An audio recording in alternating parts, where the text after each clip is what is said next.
In this video, we are going to be discussing the theme of conflict. It's one of Priestley's key ideas, and it helps him to emphasise the instability of the post-war period in which he was writing. This means that if you're considering conflict in any way in your responses, you'll be starting to cover both AO1 and AO3.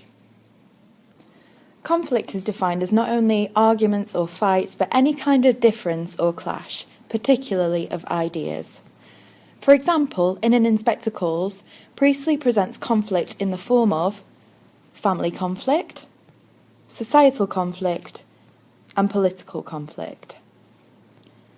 We're going to focus on the conflict between the Burlings and the inspector, which makes it possible to cover all of these themes. But it is important to note that conflict is shown and interpreted in different ways.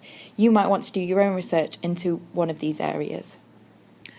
Inspector Gould is instrumental in disturbing the harmony of the Burling family. He brings a brighter and harder light to the previously pink and intimate household, suggesting he exposes difficult truths, and he makes the setting that was once heavily comfortable even less cosy and home-like.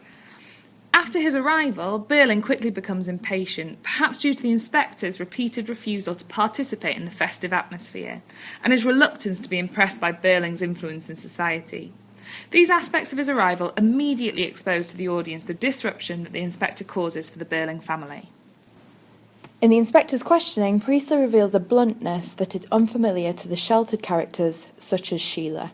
There is a direct conflict between how Sheila is treated by her family and the way she's treated by the inspector. For example, Burling tells Sheila, "Nothing to do with you, run along." Whereas when she questions the inspector, he states, "Eva Smith died after several hours of agony." The character of the inspector therefore confronts Sheila with uncomfortable truths that Daddy had previously protected her from: Gerald's infidelity, the treatment of workers, and the harsh reality of the life of the lower classes. Priestley gives the inspector this honesty in order to present the audience with these things too.